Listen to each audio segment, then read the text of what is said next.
for today's video, I want to share my YouTube channel warning. First, nagkaroon din ng warning yung aking channel.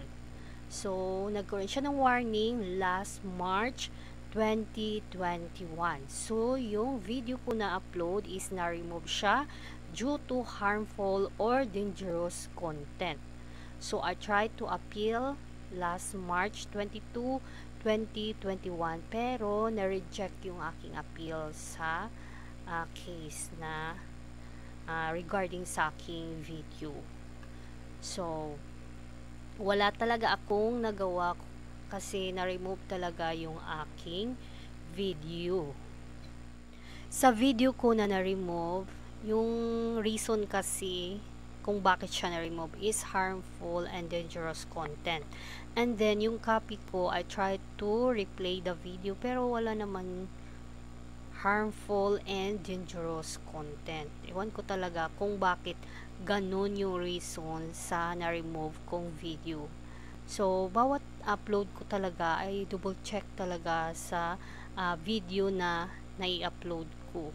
Pero, wala talaga kasi nga nagkaroon siya ng problema.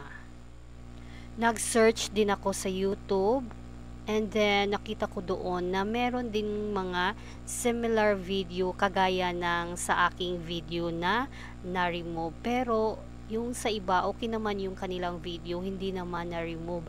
Sa akin lang talaga yung na-remove.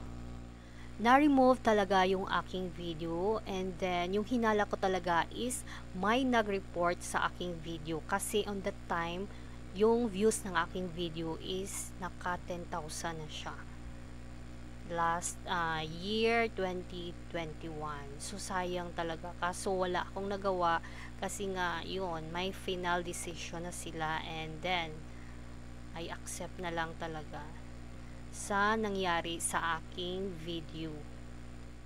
Yung hinala ko talaga is may nag-report sa aking video kaya siya na-remove.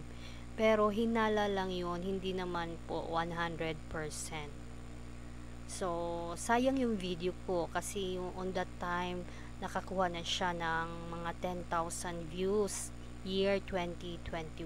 So, yun, na-remove talaga. And regarding naman po sa mga nagre-report ng mga video, please naman, wag naman po kayong basta-bastang mag-report ng mga video, no? Kasi on that time, uso talaga yung pagre-report ng mga video, kaya yun ma-remove siya.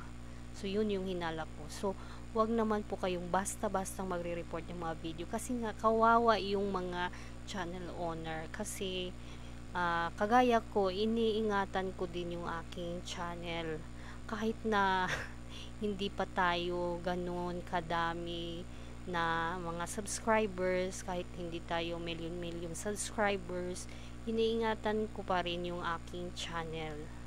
Dito sa YouTube, kapag magkaroon tayo ng mga violations, so yung una talaga is warning. Kasi nga, hindi naman natin inaasahan na magkamali tayo sa pag-upload ng ating mga content. Tapos, pangalawa is yung strike.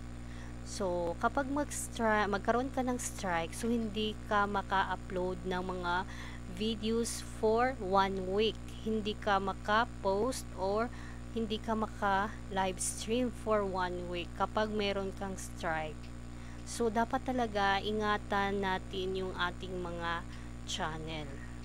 Last October 28, 2023, so nag-open ako sa aking YouTube account and then nakita ko doon na merong policy training para ma-remove yung aking warning after 90 days. So, yun po yung 7 items. Tapos, scenario siya and then I take the policy training and then natapos ko naman siya. So, possible next year, January 26, 2024, ma-remove po yung warnings dito sa aking channel. So, hopefully, ma-remove talaga siya next year. Kasi nga, medyo matagal na din yung warning na yun. Last March 2021 pa siya. And then ngayon, December 2, 2023. So, mga years din siya. Matagal-tagal na. Hopefully, next year, I will update na lang once ma-remove yung aking YouTube channel warning dito sa aking YouTube channel. Thank you for watching!